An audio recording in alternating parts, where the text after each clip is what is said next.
international trip, or apostolic voyage, as they call them. Here, he went to a number of different countries in Southeast Asia. One of them being Singapore. And Pope Francis sometimes he'll have texts that are prepared for him ahead of time. But sometimes he just sets those aside and talks off the top of his head. And so that's what he did in this occasion. He had a prepared speech to read to these young people, but he got all enthused about he's talking to these young people and he really wants to connect with them. And so he decided to set aside his prepared remarks and just give some off-the-cuff reflections.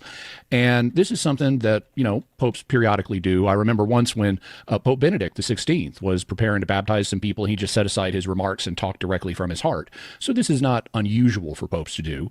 But popes have different skill levels in terms of phrasing themselves precisely when they're speaking off the top of their heads. And that isn't always one of Pope Francis's strengths. When he gets off script and just speaks off the top of his head or off the cuff, he sometimes says things that reflect the truth, but also reflect it in an incomplete way. And that's led to a number of incidents where there's been confusion.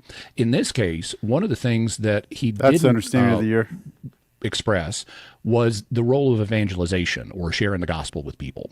Now, Pope Francis knows all about sharing the gospel with people. In fact, that's one of the key priorities of his papacy is evangelization. In fact, the very first document that he issued as Pope, that he wrote, is called Evangelii Gaudium, which means the joy of the gospel. And it's all about evangelizing people and sharing the gospel of Jesus Christ with them and helping them become Christians and so forth.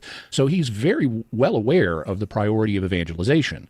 But what he did here was he didn't mention that, and instead he focused on interreligious dialogue. And if you read what he says about interreligious dialogue... And just to be clear, that's something I've said in the last 2 or 3 videos where I brought this up, which is people keep on missing the context. They mention the context, but they keep on missing it in their criticism. He was speaking to a specific group about a specific thing. He wasn't speaking about the thing that everyone... He wasn't speaking about universalism. That just wasn't what he was talking about. He was talking about interfaith dialogue to a group of people who were involved in interfaith dialogue. In isolation from knowing about his emphasis on evangelization, it gives a very different impression. And so I think it's important in looking at these comments to realize these are comments being made from someone who is thoroughly committed to evangelization. So they're not giving you the whole picture of what he thinks on this subject. It's just a partial collection of truths. Let's do this. Let's pull up the transcript of the remarks. I'm just going to read this, and correct me if this sounds wrong, but this is from the Vatican themselves, so this is their translation. He says, "This is very important because if you start arguing my religion is more important than yours, or mine is true, yours is not true, where does this lead? Somebody answer." And then one of the young people said, "Destruction." Holy Father says, "That is correct. All religions are paths to God. I will use an analogy. They are like different languages that express the divine, but God is for everyone, and therefore we are all God's children. But my God is more important than yours. Is this true? There is only one God, and religions are like languages, paths to reach God. Some Sikh, some Muslim, some Hindu, some Christian, understood." Trent Horn also did a wishy-washy, I don't like what the Pope said thing. Tyler Marshall is a heretic. He is a heretic. He's not. Don't listen to Tyler Marshall. If you're a Catholic and you watch my channel, I don't know why you'd watch my channel. I say bad words and I kind of don't give a shit. But if you're a Catholic, and I'm Catholic, and I am Catholic, I'm saying, if you're a Catholic and you're watching me, who's also a Catholic, my advice to you is don't watch Tyler Marshall. He's leading people into schism. He's leading people straight to hell. Stay away from Tyler Marshall. Interfaith dialogue among young people takes courage. And then he goes on to speak about the importance of dialogue and the courage to have that dialogue. So what people are really upset about, understandably so, is it sounds confusing to say that all religions are paths to God and that they are like different languages that express the divine. We know, I know the Holy Father knows, and this is the official teaching of the church, that there's only, Jesus Christ is the true God. There is one God, and the church, it is through Jesus Christ and his church that people receive salvation. So help us unpack this and why what the Holy Father is saying is actually not heresy, but that it's misunderstood here, what he's getting at with his words. Yeah, I think it's helpful to kind of back up one sentence to get the beginning of the paragraph where he says this, where he introduces the topic, because it frames the issue, and then kind of take it piece by piece and say, what's he trying to communicate here? So he begins this part of the discussion by saying one of the things. And I want to be clear, Jimy Akin's not Pope-splaining. If Jimy Akin wanted to criticize the Pope, he would. I know it seems like he's defending the Pope all the time, but trust me, if anyone wants to stand up to the Pope and get away with it, it would be Jimy. Jimy is just being honest with his answers. Jimy's very esoteric. Jimmy's a very weird dude. I like Jimy Akin a lot, but he is the weird uncle at the party. And so, you just have to accept the fact that Jimmy's coming at things a little bit differently than the majority of the people would.